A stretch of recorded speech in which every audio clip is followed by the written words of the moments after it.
चलो, अभी तक की क्लास में ऑडिट में अपन ने क्या क्या खत्म कर लिया है। अपन ने रिसेंट ट्रेंड इन ऑडिटिंग खत्म कर लिया है, और qualification, appointment, power, duties, resignation and liability, ये पूरा कंपनी ऑडिट का पार्ट है, अपन ने इसको कर लिया है। ठीक है। आज की क्लास में अपन स्टार्ट करने जा रहे हैं इन्वेस्टिगेशन। ये जो स्क्रीन पे दिखा रहा हूँ, ये आपके सीजी व्यापम वाले साइट में ऑडिटर का सिलेबस डला हुआ है, ये उसी पीडीएफ को मैं यहाँ दिखा रहा हूँ। अब यहाँ पे इन्वेस्टिगेशन में देखोगे, 4th नंबर के पॉइंट में इन्वेस्टिगेशन मिलेगा आपको। इसके सिलेबस में थोड़ा सा गड़बड़ है। कैसे गड़बड़ है? इन्वेस्टिगेशन लिखा है तो ये audit of not for profit companies या audit for non profit company, ये इन्वेस्टिगेशन का पार्ट नहीं है। ऊपर वाला पढ़ो, ऊपर क्या लिखा है? ऑडिट ऑफ कंपनी लिखा है, ऑडिट ऑफ कोऑपरेटिव सोसाइटी लिखा है, ऑडिट ऑफ इंश्योरेंस कंपनी लिखा है। वैसे ही audit of not for profit company होता है। एक अपने आप में इंडिविजुअल टॉपिक है, इसका इन्वेस्टिगेशन से कोई लेना देना नहीं है। फिर उसके आगे इन्वेस्टिगेशन के अंदर ए और बी लिखा है ना, वो इन्वेस्टिगेशन के अंदर का टॉपिक है। तो आपको पहले इन्वेस्टिगेशन लिखा है, इन्वेस्टिगेशन में उसका मीनिंग, नेचर, है ना, ये सब, इन्वेस्टिगेटर कौन होता है, ये सब अपन पढ़ेंगे। और उसके बाद स्पेसिफिक केसेस है इन्वेस्टिगेशन के। ए नंबर पे क्या लिखा है? वेयर फ्रॉड इज सस्पेक्टेड, जब लग रहा है कि फ्रॉड होने वाला या हुआ है, तब इन्वेस्टिगेशन करवाया गया। और अगर आप कोई रनिंग बिजनेस को खरीदना चाह रहे हो तो उस समय आप क्या करवाओगे? इन्वेस्टिगेशन करवाओगे। तो ये ए और बी जो लिखा है ना, ए और बी, यही बस दोनों इन्वेस्टिगेशन के अंदर आता है। उसके बाद आप सी नंबर पे देखोगे, verification and valuation of assets लिखा है। ये अपने आप एक टॉपिक है, ये इन्वेस्टिगेशन के अंतर्गत नहीं आता है। मेरा बोलने का मतलब है पढ़ना सभी है, लेकिन जो गलत हेडिंग में चला गया मैं उसको क्लियर कर रहा हूं। ठीक है। तो इन्वेस्टिगेशन जो है उसके अंदर सिर्फ ये ए और बी आता है, और इन्वेस्टिगेशन खुद आता है। और ये जो नॉट फॉर प्रॉफिट कंपनी लिखा है और ये वेरिफिकेशन वैल्यूएशन ऑफ एसेट लिखा है, ये इन्वेस्टिगेशन के टॉपिक नहीं है, अलग टॉपिक, ये भी पढ़ेंगे अपन। तो करें स्टार्ट। तो आप लोग आ जाओ इन्वेस्टिगेशन में। इन्वेस्टिगेशन, इसके अंदर अपन क्या पढ़ेंगे? मैंने कुछ कुछ एक्स्ट्रा चीजें भी डाल दी है, लेकिन अपने को पूरा पढ़ने का जरूरत नहीं है। सबसे पहले इन्वेस्टिगेशन क्या होता है, उसकी बेसिक मीनिंग, उसका कोर कॉन्सेप्ट, कौन से सेक्शन के तहत इन्वेस्टिगेशन किया जाता है ना। फिर इन्वेस्टिगेशन की कोर कैरेक्टरिस्टिक्स, क्या क्या उसकी कैरेक्टरिस्टिक्स और डेफिनेशन है इन्वेस्टिगेशन की, जिससे एमसीक्यू आता है। ऑडिटिंग और इन्वेस्टिगेशन के बीच में क्या डिफरेंस है वो पढ़ेंगे अपन, है ना। उसके बाद इन्वेस्टिगेटर जो है वो अपनी ड्यूटी करते समय कौन कौन से मैटर को कंसीडर करेगा, कौन कौन सी चीजों को ध्यान देगा, वो देखना है अपने को। उसके बाद ड्यूटीज को यहाँ पे कन्वर्ट किया हुआ, कन्वर्ट बोलते कंटिन्यू किया है आगे। इन्वेस्टिगेशन के ऑब्जेक्टिव्स क्या होते हैं, इन्वेस्टिगेशन से रिलेटेड पार्टी कौन कौन सी होती है। फिर वो जो दो चीज पूछा था ना, ए और बी करके, मतलब यहां तक की अगर मैं बात करूं, यहां तक की, तो ये पूरा इन्वेस्टिगेशन ही है। यहां से आगे अगर बात करूं, यहां से, तो क्या लिखा? Investigation on behalf of the purchaser of running business. मतलब ए बी पॉइंट में क्या लिखा था? बी पॉइंट में क्या लिखा था? बी पॉइंट में क्या लिखा था सिलेबस के?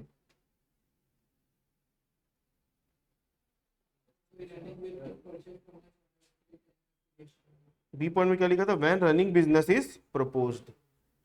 मतलब आप किसी बिजनेस को खरीदने जा रहे हो तो आप क्या करवाओगे? उस बिजनेस का इन्वेस्टिगेशन करवाओगे।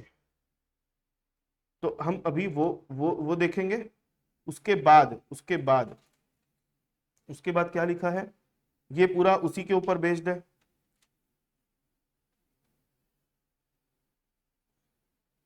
फिर अगला क्या है? Suspected fraud, investigation on behalf of the owner of the business. जब फ्रॉड सस्पेक्ट होगा, तब जब आपको डाउट होगा कि फ्रॉड होने वाला है तब, या हो गया है तब। बस इतना है इन्वेस्टिगेशन में, उससे ज्यादा कुछ नहीं। दिख रहा बहुत सारा भर भर के है, लेकिन अपने को इतना डिटेल में नहीं पढ़ना है, एक ऊपरी ऊपरी ओवरव्यू लेना है चीजों का। करें स्टार्ट। इन्वेस्टिगेशन, तो पहले पता होना चाहिए, हम सब्जेक्ट पढ़ रहे हैं ऑडिट, लेकिन टॉपिक का नाम क्या है यहाँ पे? इन्वेस्टिगेशन। तो ऑडिट और इन्वेस्टिगेशन दो अलग अलग चीजें होती है। ऑडिट जो होता है ना, ऑडिट इन जनरल किया जाता है। ऑडिट का ऑब्जेक्टिव ये नहीं होता कि कोई फ्रॉड को खोजना है।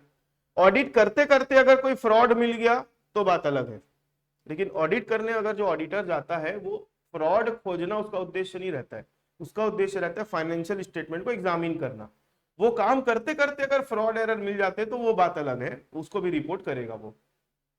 लेकिन अगर कोई बिजनेस का ओनर है, उसको लग रहा है कि मेरे बिजनेस में कोई फ्रॉड हो रहा है, तो उस केस में ये जो ओनर है ये एक ऑडिटर नहीं, एक इन्वेस्टिगेटर को अपॉइंट करेगा।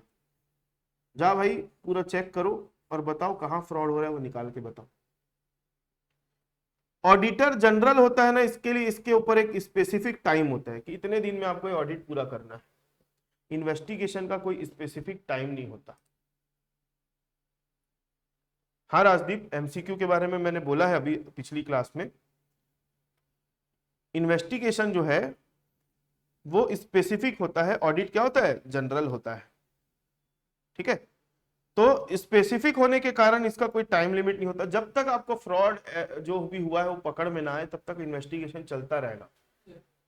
और ऑडिट जो है वो एक पर्टिकुलर टाइम पीरियड के लिए होता है। आपका आपने एग्जामिन कर ली सारे बुक्स ऑफ अकाउंट की, आपका ऑडिट का काम खत्म। क्लियर है मेरी बात? पढ़े एक एक करके। इन्वेस्टिगेशन की meaning, investigation is an examination of accounts or records of a business concerned with some specific purpose. In specific purpose, in specific view, its objective is to expose actual fact in such a way that individual for whom investigation is done may draw a conclusion and take decision on that basis. मतलब investigation एक ऐसा examination है books of account का जो specific purpose के लिए किया जाता है। उसका ऑब्जेक्ट ये होता है कि कोई जो एक्चुअल फैक्ट है वो क्या हो जाए, एक्सपोज हो जाए।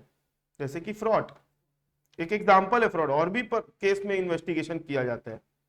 और जो इन्वेस्टिगेशन करवा रहा है, भाई इन्वेस्टिगेशन जो कर रहा है और उसका इन्वेस्टिगेशन जो करवा रहा है ये अपनी रिपोर्ट बना के देगा, फिर ये अपना यहां पर कंक्लूजन ड्रॉ करेगा कि अब आगे उसको क्या डिसीजन लेना है।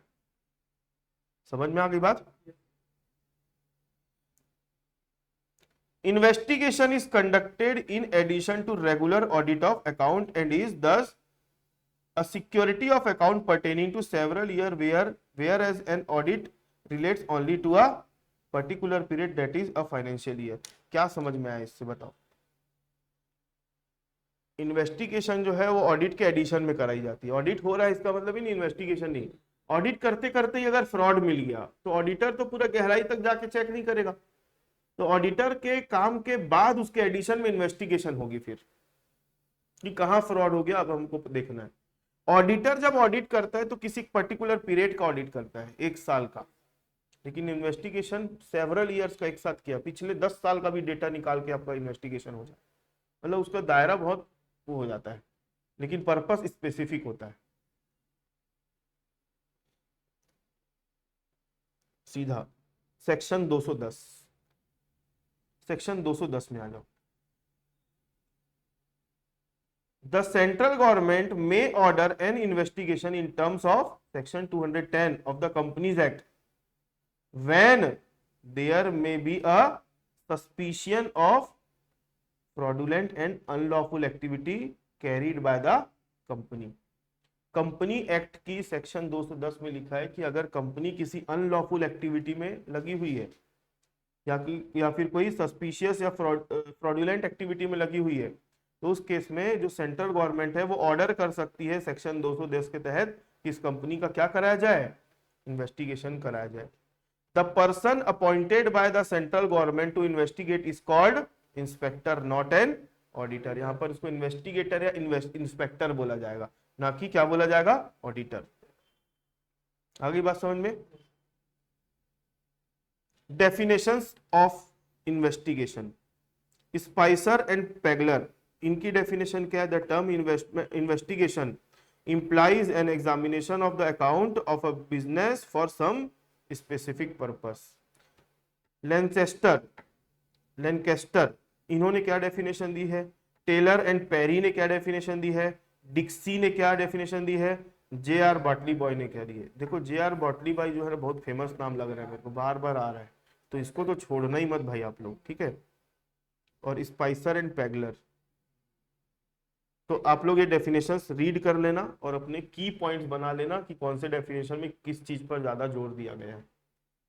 उसके बाद कैरेक्टरिस्टिक्स ऑफ इन्वेस्टिगेशन। पहला कैरेक्टरिस्टिक क्या है, it relates to a special and specific objective only.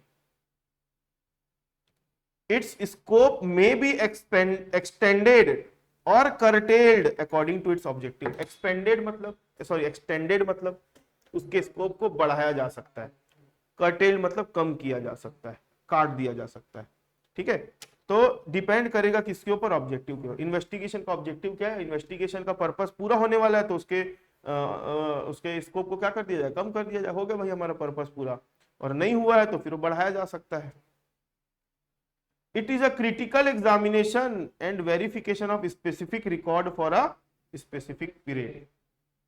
It is started with a suspicious mind and purpose as and propose a future course of action along with the report on the existing situation. समझना ध्यान से, आप अगर एक auditor हो, क्योंकि आप auditor बनने जा रहे हो, तो ऑडिटर कभी भी ये सोच के ऑडिट करने नहीं जाता है कि सामने कुछ गड़बड़ है। ऑडिटर ये माइंडसेट लेके जाता है कि चीजें सब नॉर्मल है, उसको काम दिया गया है जो अकाउंटिंग की गई है उसकी एग्जामिनेशन करना। मतलब पहले ही उसको शंका की नजर से नहीं देखना है किसी को, काम करते करते आपको अपना प्रोफेशनल दिमाग चलाते रहना है।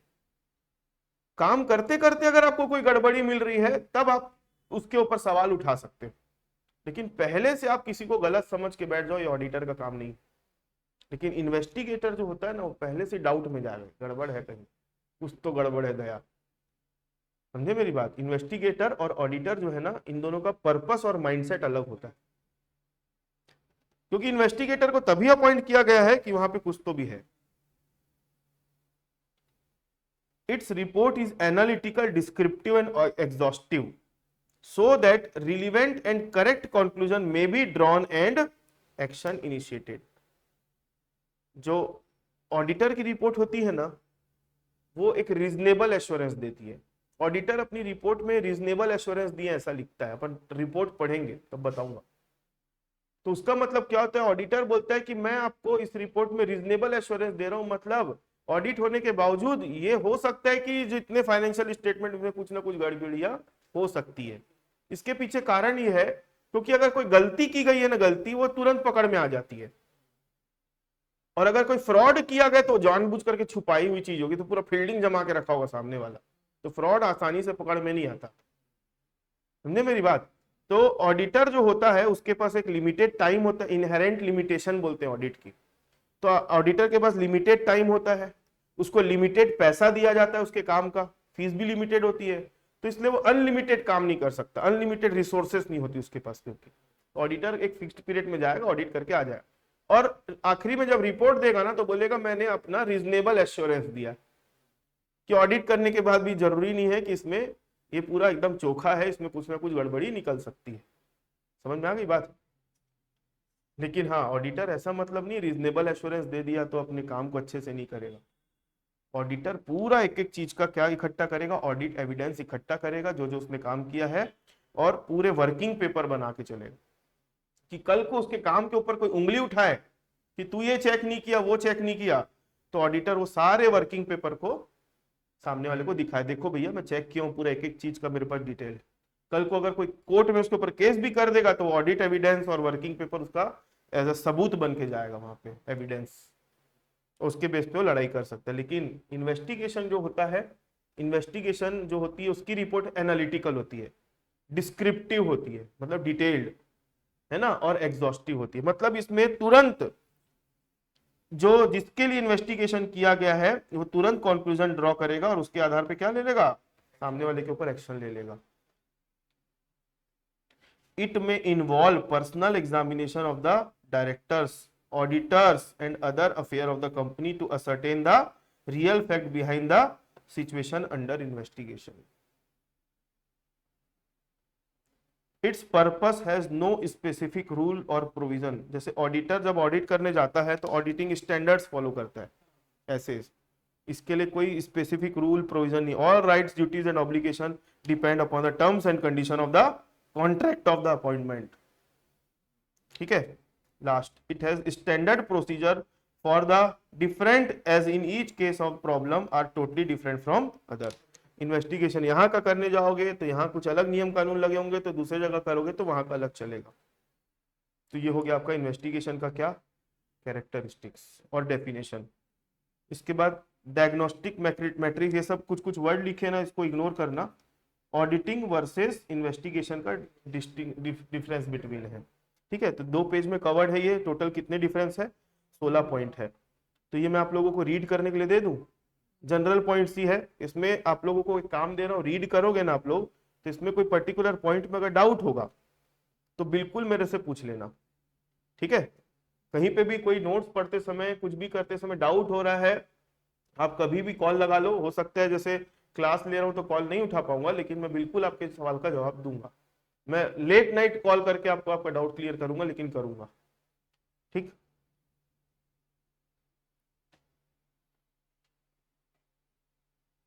Matters to be considered, matters to be considered duties of the investigator. Investigator की ड्यूटी कितनी है, तो टोटल कितने पॉइंट आपको देखने मिलेंगे यहाँ पे इन्वेस्टिगेटर की ड्यूटीज में? 15 पॉइंट है टोटल, 15। और यहाँ पर एक छोटा सा डब्बा बना हुआ है, वो क्या है, क्वालिफिकेशन ऑफ एन इन्वेस्टिगेटर। तो पहले पढ़ लें इन्वेस्टिगेटर की क्वालिफिकेशन क्या क्या है। इन्वेस्टिगेटर मतलब जरूरी थोड़ी इन्वेस्टिगेटर जो है वो, हम अभी यहाँ पे बात फाइनेंस वाली चीजों की कर रहे हैं। तो इन्वेस्टिगेटर जो होता है वो क्या हो सकता है, चार्टेड अकाउंटेंट हो सकता है,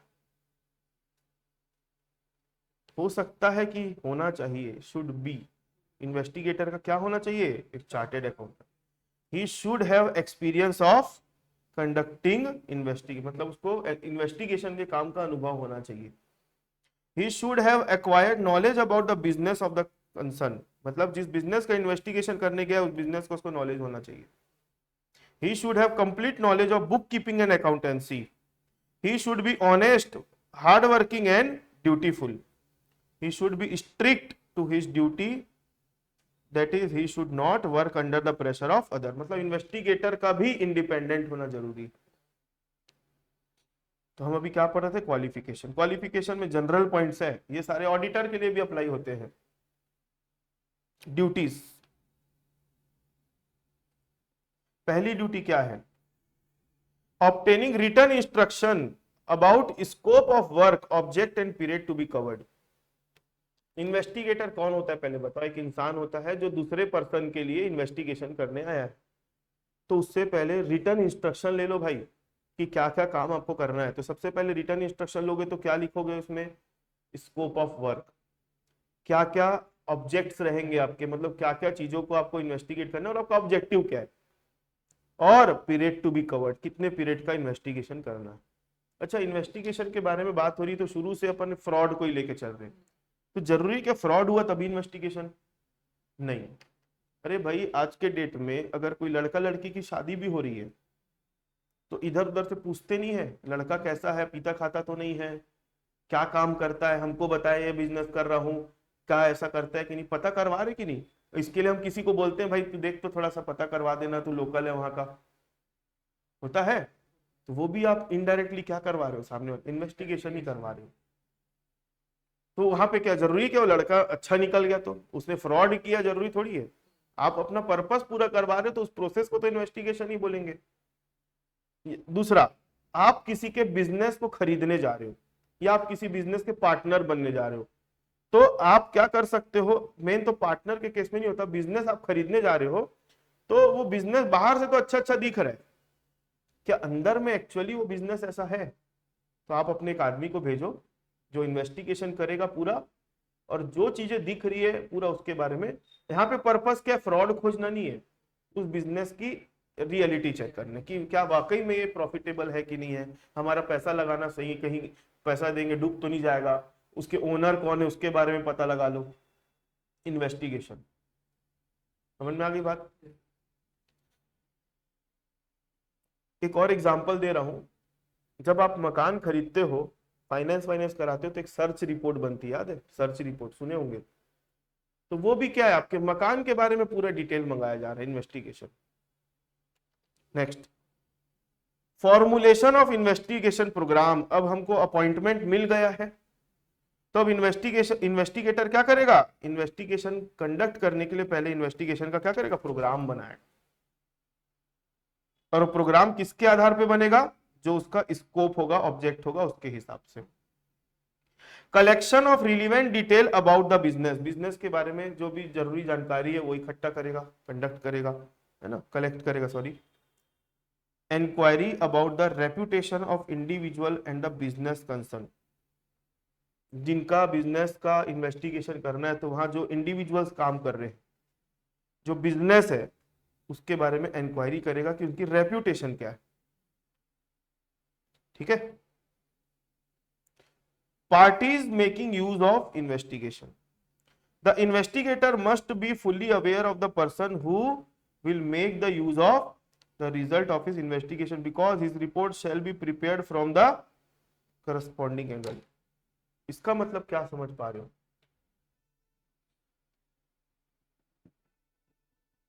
भाई इन्वेस्टिगेटर पहले जिसके लिए इन्वेस्टिगेशन कर रहा है उसको पूछेगा पर्पस तुम्हारा, तुम इन्वेस्टिगेशन क्यों करवा रहे हो? फ्रॉड दिखा इसलिए करवा रहे हो, कि आपको बिजनेस खरीदना है उसलिए करा रहे हो, या कोई दूसरा पर्पस है इन्वेस्टिगेशन कराने का? तो मैं फिर जब चेक करने जाऊंगा ना, इन्वेस्टिगेशन करने जाऊंगा, तो उस एंगल से चीजों को देखूंगा ना। अब आपको खरीदना है बिजनेस, मैं देख रहा हूं फ्रॉड के हिसाब से चीजें चेक कर रहा हूं। समझे? तो आपको पहले इन्वेस्टिगेशन करते समय पार्टी का इंटेंशन, पार्टी का पर्पस समझना पड़ेगा कि आप इन्वेस्टिगेशन करवा रहे हो तो क्यों करवा। नेचर ऑफ द बिजनेस, जिस बिजनेस का इन्वेस्टिगेशन करने जा रहे हो उसका आपको क्या समझना पड़ेगा? Nature. Opinion of specialist. Opinion of special क्या होता है? इन्वेस्टिगेटर भगवान नहीं है, भगवान मतलब कोई देवता नहीं है कि उसको हर चीज का नॉलेज हो। तो इन्वेस्टिगेटर अपना काम करते करते किसी ऐसी चीज से टकरा गया जहां पर उसको उस चीज की जानकारी नहीं। जैसे मान लो बिल्डिंग का वैल्यूएशन बोल दूं, बिल्डिंग के वैल्यूएशन की ज्यादा जानकारी आर्किटेक्ट या सिविल इंजीनियर को होगी। अब मान लो बिल्डिंग की वैल्यूएशन के ऊपर बात आ गई, तो इन्वेस्टिगेटर क्या करेगा? वैल्यूअर को बुलवा लेगा। अब वैल्यूअर आएगा, अपना वैल्यूएशन करके उसका रिपोर्ट देगा, तो इन्वेस्टिगेटर उसका काम ले सकता है, उसका ओपिनियन ले सकता है। भाई ये बिल्डिंग का वैल्यूएशन इतना दिख रहा है, क्या 2 करोड़ की बिल्डिंग दिख रही है इसमें, ये बिल्डिंग तो मेरे को ज्यादा की लग रही है, तो आप आओ और इसका मेरे को वैल्यूएशन करके दो कि इसकी क्या कॉस्ट रही होगी या जो भी है। ठीक है। तो इन्वेस्टिगेटर क्या करेगा? स्पेशलिस्ट लोगों से अपनी ओपिनियन लेगा चीजों के बारे में। जब आप लोग सीआईडी देखे हो, सीआईडी जब होता है, किसी का मर्डर वर्डर हो जाता है, तो फिर फॉरेंसिक डिपार्टमेंट वाले को बुलाते, क्योंकि एसीपी प्रद्युमन को थोड़ी मालूम कि उसके, फिर वो डॉक्टर जो रहता है, एक जन क्या नाम है डॉक्टर का, भूल रहा हूं, बहुत दिनों का सीआईडी ने, डॉक्टर फिर पूरा, हाँ सालुंके, वो पूरा चेक करता है, वो स्पेशलिस्ट है उस चीज का, मेडिकल, वो फॉरेंसिक वाला है। वो फिर अपना पूरा जांच पड़ताल करके उसको फिर बताता है, देखो इसको ये जहर दिया गया था इतने बजे, उसके हिसाब से फिर वो लोग काम करते हैं। इन्वेस्टिगेशन इन लोग कर रहे हैं, वो एक्सपर्ट है अपने फील्ड का। आगे compliance step. Compliance step, compliance step मतलब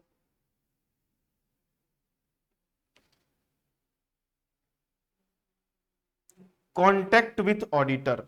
कॉन्टेक्ट विथ ऑडिटर मतलब इन्वेस्टिगेटर अपने काम करते करते किससे संपर्क करेगा? ऑडिटर से, क्योंकि बात फाइनेंशियल चीजों की हो रही है, तो किससे बात करेगा? ऑडिटर से।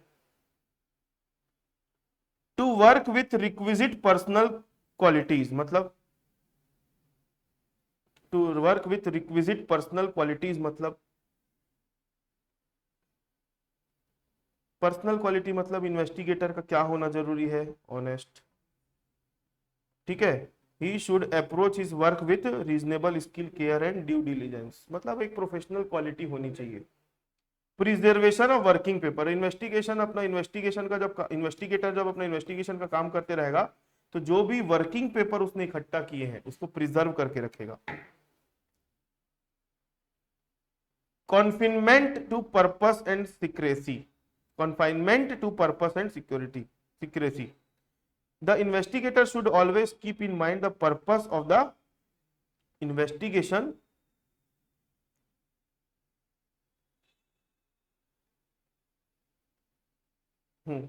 confinement and secrecy मतलब इससे क्या समझते हो?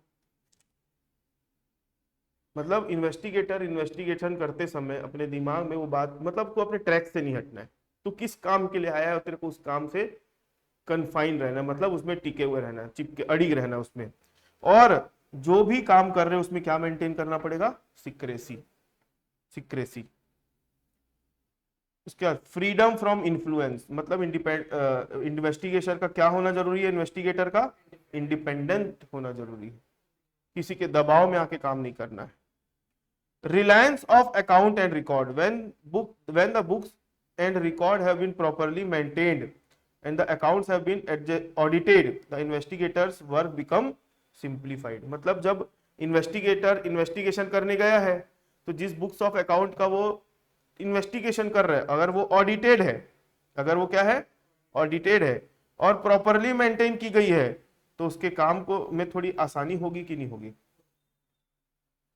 अपॉइंटमेंट एंड रेम्यूनरेशन, इन्वेस्टिगेटर को अपॉइंट कौन किया है? जो करवा रहा है, तो उसके अपॉइंटमेंट और रेम्यूनरेशन को कौन फिक्स करेगा? जिसने अपॉइंट किया है। करेक्ट रिपोर्टिंग, जो भी इन्वेस्टिगेशन का काम हुआ है उसको क्या करना है? करेक्ट रिपोर्टिंग करना है। ठीक है, अपन ने क्वालिफिकेशन तो पढ़ ही लिया भाई। Objects of investigation, to supply necessary information in connection with purchasing business। पहले ऊपर की हेडिंग को पढ़ो ना, बोलना क्या चाह रहे हो? ऑब्जेक्ट्स ऑफ इन्वेस्टिगेशन और इंपॉर्टेंस ऑफ इन्वेस्टिगेशन, क्या समझ में आ रहा है इससे? इन्वेस्टिगेशन कराने के पीछे हमारा क्या उद्देश्य है, फिर इन्वेस्टिगेशन कराने का क्या महत्व है? पहला क्या लिखा है? To supply necessary information in connection with purchasing business, जिस बिजनेस को खरीद रहे हो उसके बारे में आपको नेसेसरी इंफॉर्मेशन प्रोवाइड करेगा। To furnish required information concern with any business at the time of admission of partner, partner को एडमिट कर रहे हो, पार्टनर को एडमिट कर रहे हो, क्या लिखा? पढ़ो फिर से। To furnish required information concern with any business at the time of admission of partner, जब पार्टनर है किसी बिजनेस के अंदर, वो एडमिट होना चाह रहा है, तो इस बिजनेस का वो क्या करवाएगा? इन्वेस्टिगेशन भाई, या फिर पार्टनर का इन्वेस्टिगेशन उन लोग करवा सकते हैं। To help in detection of fraud, to help in investing fund, to provide information to financial institution, helpful in valuation of goodwill and shares, for compensation by insurance company. अब इससे क्या समझते हो आप? For compensation by insurance company, जैसे मान लो insurance company का काम क्या है? मान लो किसी बिजनेस ने अपने स्टॉक का इंश्योरेंस करवा के रखा है, फायर इंश्योरेंस, और उस स्टॉक का आग लग गई, नुकसान हो गया, तो इंश्योरेंस कंपनी है ना, अपना एक सर्वेयर भेजेगी जो आके इन्वेस्टिगेट करेगा कि भाई जाके देखो कितने का स्टॉक जला, क्या जला, वो पूरा एक एक चीज को, हाँ सही में जला है कि नहीं जला है, तो कैसे जला है, खुद ही तो आग नहीं लगा दी है। कई लोग होते हैं इंश्योरेंस करवा के बैठ गए, धंधा नहीं चल रहा है, लगा दो आग इंश्योरेंस कंपनी से, तो भाई किसी का माल नहीं बिक रहा है तो आग लगा दो, इंश्योरेंस कंपनी तो पैसा दे ही देगी, मतलब बिक गया कुल मिला के माल। तो इंश्योरेंस कंपनी पूरा डिटेल में उसको क्या करवाएगी?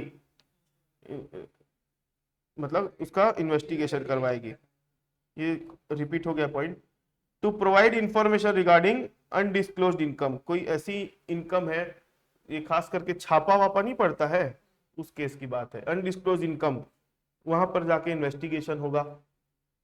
To provide information regarding solvency position of the company और एंटरप्राइज, मतलब सॉल्वेंसी वर्ड से क्या समझते हो आप लोग? सॉल्वेंसी,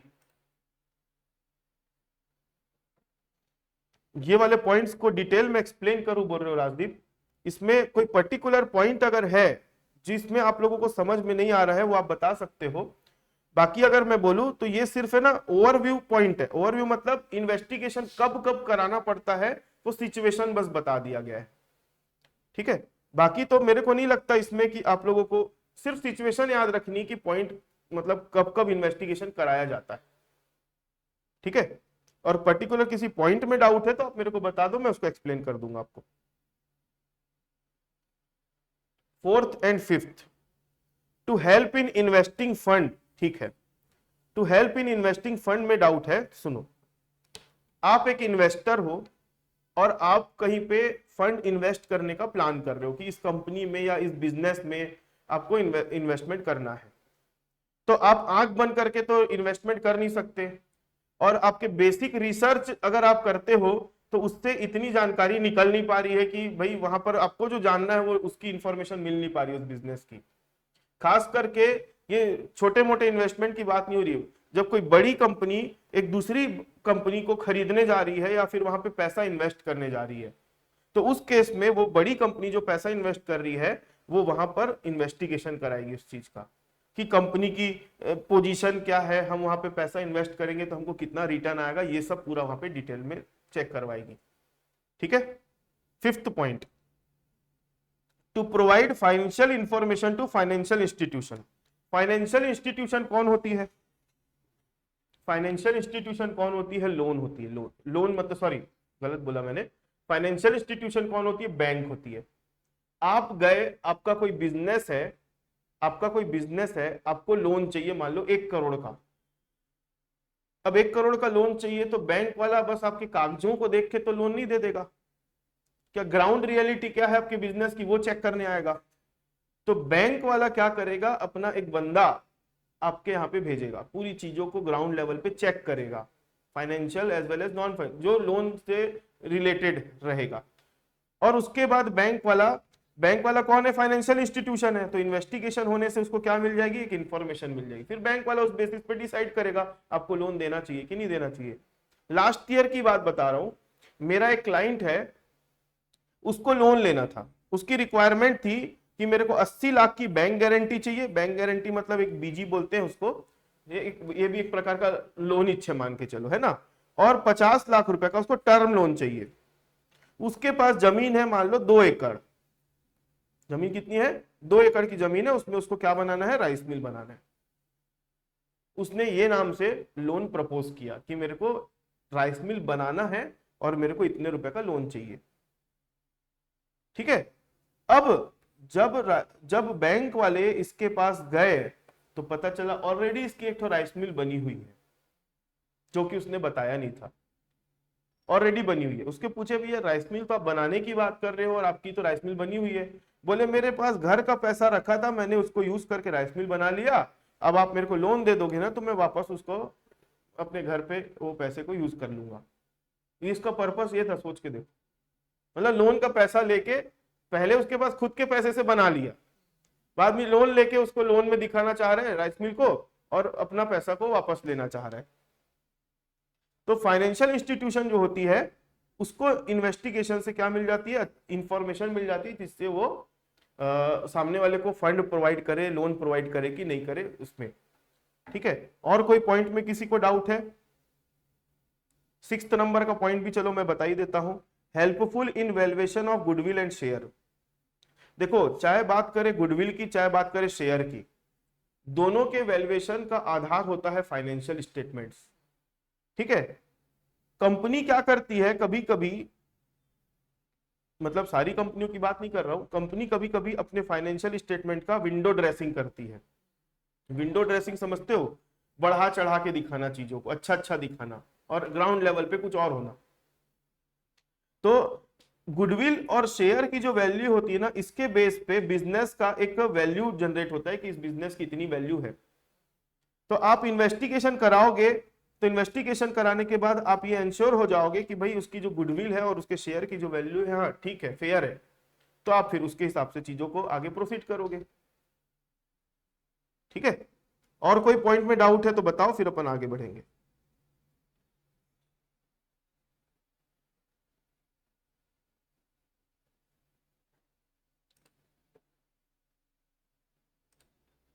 क्लियर है?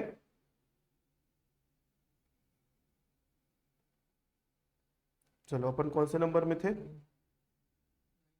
हाँ, to provide information regarding undisclose income, मैंने बताया छापा वापा जब पड़ता है, किसी किसी टैक्स पेयर ने मान लो कोई इनकम को कंसील करके रखा है, कंसील मतलब छुपा के रखा है, डिस्क्लोज नहीं किया है, तो उस केस में उसका क्या कराया जाएगा, इन्वेस्टिगेशन कराया जाएगा। और पूरा उसका आप लोग देखना, रेड पिक्चर देख लेना, वो भी तो एक प्रकार का इन्वेस्टिगेशन ही है। आगे, to provide information regarding solvency position of the company और एंटरप्राइज। सॉल्वेंसी पोजीशन मतलब क्या समझते हो आप लोग? सॉल्वेंट वर्ड होता है और एक इंसॉल्वेंट वर्ड होता है। सॉल्वेंट मतलब होता है एसेट इज मोर देन और equal to liability is called as solvent, and insolvent is equal to asset is less than liability. मतलब आपकी लायबिलिटी इतनी ज्यादा है कि एसेट्स को बेच भी देंगे तो भी लायबिलिटी पूरी पे नहीं हो पाएगी, तो आप इंसॉल्वेंट। और एसेट्स आपकी लायबिलिटी के बराबर है, कायदे से बराबर ही होते हैं, तो एसेट्स आपकी लायबिलिटी के बराबर है, तो आप क्या कहलाओगे, सॉल्वेंट। तो आपकी सॉल्वेंसी चेक करने के लिए क्या कराया जा सकता है, आपका इन्वेस्टिगेशन। मतलब आपका मतलब कंपनी का या एंटरप्राइज का। To provide information about abnormal और फ्लक्चुएशन इन प्रॉफिट। वापस से पढ़ते, to provide information about abnormal fluctuation in profit. कुछ कुछ बिजनेसमैन या कुछ कुछ कंपनियां क्या करती है, अपना प्रॉफिट दिखा रही, इस साल दिखाई 1 करोड़, अगले साल दिखा रही 5 करोड़, इस साल दिखा रही 5 लाख, फिर दिखा रही 5 करोड़, ऐसे एबनॉर्मल फ्लक्चुएशन आ रहा है। मतलब आपके प्रॉफिट में एक कंसिस्टेंसी नहीं दिख रही है। कंसिस्टेंसी जरूरी नहीं कि प्रॉफिट आपका बड़ा एक बराबर ही रहे, हो सकता है आपका प्रॉफिट बढ़ता हुआ दिखे कंसिस्टेंटली। यहाँ पे प्रॉफिट में क्या दिख रहा है आपको, फ्लक्चुएशंस, तो आपका क्या कराया जा सकता है वहां पे, इन्वेस्टिगेशन। ठीक है। To find out the reason for industrial sickness.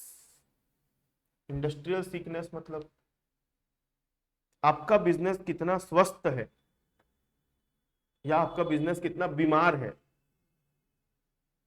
जैसे एक इंसान का नॉर्मल बॉडी टेम्परेचर कितना होना चाहिए, 98 डिग्री फ़ारेनहाइट, ये होना चाहिए।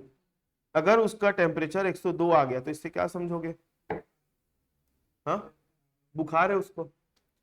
किसी इंसान का बीपी 120/80 होना चाहिए, 140/90 आ रहा है तो इससे क्या समझोगे, बीपी बढ़ा हुआ है, या कम आ रहा है तो बीपी लो है। ये इंडिकेटर्स है ना। या फिर किसी पर्सन की जो शुगर है वो कितनी होनी चाहिए, फास्टिंग और आफ्टर फास्टिंग 70-140 कुछ होनी चाहिए, इससे ज्यादा है मतलब वो डायबिटिक है या प्री डायबिटिक है। तो क्या होता है हमारे बिजनेस में, जब हम फाइनेंशियल स्टेटमेंट्स बनाते हैं ना, तो बहुत सारे रेशियोज कैलकुलेट होते हैं। तो रेशियो जब हमारे बिजनेस के बिगड़ जाते हैं, हमारे बिजनेस के जो रेशियोज है क्या हो जाते हैं, बिगड़ जाते हैं, तो हमारी बिजनेस क्या हो जाती है, सिक हो जाती है, बीमार हो जाती है। तो उसके बीमार होने के कारण पता किए जाते हैं इन्वेस्टिगेशन के द्वारा, कि क्यों इंडस्ट्री सिकनेस आ गई इसमें, क्यों बिजनेस हमारा बीमार हो गया। क्लियर है। आप लोगों ने कॉर्पोरेट अकाउंट में टॉपिक पढ़ा होगा, इंटरनल रिकंस्ट्रक्शन नाम का, पढ़े हो। एमलगमेशन के साथ में था इंटरनल रिकंस्ट्रक्शन, आंतरिक पुनर्निर्माण। ये इसी सीकनेस को दूर करने के लिए वाला टॉपिक, वो अकाउंटिंग पार्ट था, ये थ्योरेटिकल पार्ट है। आगे, to help the liquidator of the company. Liquidation chapter पढ़े हो आप लोग। लिक्विडेशन मतलब क्या होता है, कंपनी एक बंद हो जाती है, बंद होती है तो कंपनी को अपनी पूरी एसेट को बेचना रहता है और लायबिलिटी का पेमेंट करना रहता है, फिर आखिरी में जो पैसा बचता है वो शेयर होल्डर्स को पेमेंट करना रहता है। तो कंपनी उस पर्पस के लिए किसको अपॉइंट करती है, लिक्विडेटर को अपॉइंट करती है। लिक्विडेटर आता है, पूरी एसेट्स को बेचता है, पूरी लायबिलिटीज का पेमेंट करता है, और फिर बाकी का जो बचा हुआ पैसा किसको देता है, शेयर होल्डर्स को। तो यहां पर पहले क्या करवाया जाता है, इन्वेस्टिगेशन। इन्वेस्टिगेशन जो होता है वो लिक्विडेटर को सहायता देता है। ऐसा तो नहीं है भाई कि कंपनी वालों ने कोई चीज छुपा दी है, चीजों की वैल्यू अलग अलग दिखा रहे हैं। भाई लिक्विडेटर का काम क्या है, किसी के साथ अनफेयर मत हो, क्योंकि कंपनी में पैसा किसका लगा रहता है, लोगों का। कंपनी बंद हो रही है मतलब लिक्विडेटर का काम है लोगों को उनका पैसा वापस लौटाना। तो यहाँ पर लिक्विडेटर की मदद क्या करेगा, इन्वेस्टिगेटर करेगा, जो कि कंपनी के जो फेयर एसेट्स है उनको पैसा बेच के जो पैसा आएगा उससे लायबिलिटी का पेमेंट करेगा। क्लियर है? Two point out about the carelessness of the auditor. अब ऑडिटर ने जो ऑडिट करी उसके ऊपर अगर आपको डाउट हो रहा है कि ये सही किया है कि नहीं, तो ऑडिटर के काम का भी इन्वेस्टिगेशन हो जाता है कि कहीं ये नेग्लिजेंसी से या केयरलेसनेस से ये इन्वेस्टिगेशन किया है कि नहीं किया है। Investigation under the companies act, कौन से सेक्शन की बात किए थे, 210 पहला ही पेज में था ना, कि कंपनी एक्ट के तहत इन्वेस्टिगेशन कराया जा सकता है किसी कंपनी का। कौन से सेक्शन में लिखा है ऐसा, सेक्शन 210 में, ऊपर पहले पेज में था, याद करो, लिखा है central government may order an investigation in terms of section 210 of the company when there may be a suspicion of fraudulent and unlawful activity carried by the company. ठीक है,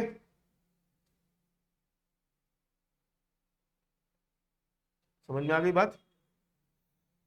इसके बाद मैं आप लोगों को अगर बताऊं, सिलेबस में अगर आए हम, मैंने अभी तक आप लोगों को जो भी पढ़ाया इन्वेस्टिगेशन के अंदर, तो इन्वेस्टिगेशन में मैंने ये वाला पार्ट अभी पढ़ाया है आप लोगों को, इन्वेस्टिगेशन क्या होता है। अब दो टॉपिक है आपका, when running a business is proposed, और क्या लिखा है दूसरा, व्हेन फ्रॉड इज सस्पेक्टेड। ये दो इंडिविजुअल टॉपिक है अपने, तो मैं इसको कल की क्लास में कवर करूंगा। ठीक है, कल की क्लास में कवर करूंगा। यहां तक अगर आप लोगों को कोई डाउट है तो बताओ मेरे को।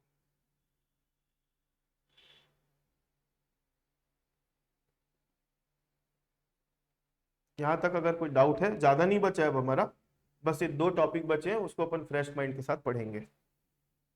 यहां तक कोई डाउट है तो बताओ।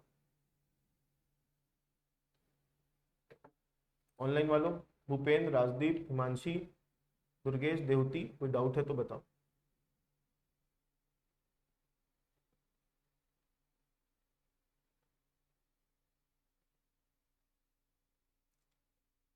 अच्छा, अब क्या करने वाला हूं मैं, सुन लो, मैं फिर से वो बात बता रहा हूं, क्योंकि पिछली क्लास में बहुत लोग लीव कर दिए थे इसलिए उनको पता नहीं है। एक तो टेस्ट तो आप लोगों का चल ही रहा है रेगुलर, है ना। टेस्ट के अलावा मैं अब टेस्ट होने के बाद उस टेस्ट पेपर का डिस्कशन करूंगा आप लोगों के साथ, क्योंकि टेस्ट में जो क्वेश्चन दे रहा हूं सब इंपॉर्टेंट क्वेश्चन ही है। तो क्लास में अपन जो आधा घंटा पहले अपन वो कर रहे हैं ना, तो अब लास्ट का जो आधा घंटा रहेगा या शुरू का आधा घंटा रहेगा, अपन पिछले टेस्ट में जितने भी क्वेश्चंस पढ़े उसका अपन डिस्कशन करेंगे। और आप लोगों के कोई डाउट्स होंगे आप लोग उसका मेरे को बताना, तो अपन डाउट क्लियर कर लेंगे। क्लियर है मेरी बात? मतलब एक क्लास बोल सकता हूं अब आप लोगों की एमसीक्यू की भी क्लास रहेगी। ठीक है, चलो अभी मैं क्लास ओवर कर रहा हूं, कल आप लोगों का टेस्ट होगा। टेस्ट का टॉपिक मैं अभी ग्रुप में मैसेज कर रहा हूं, आप लोग कल टेस्ट में अपीयर हो और तैयारी करना चालू कर दो। ठीक है, एक मिनट, किसी का मैसेज आया है, हाँ ठीक है, चलो मैं क्लास ओवर कर रहा हूँ।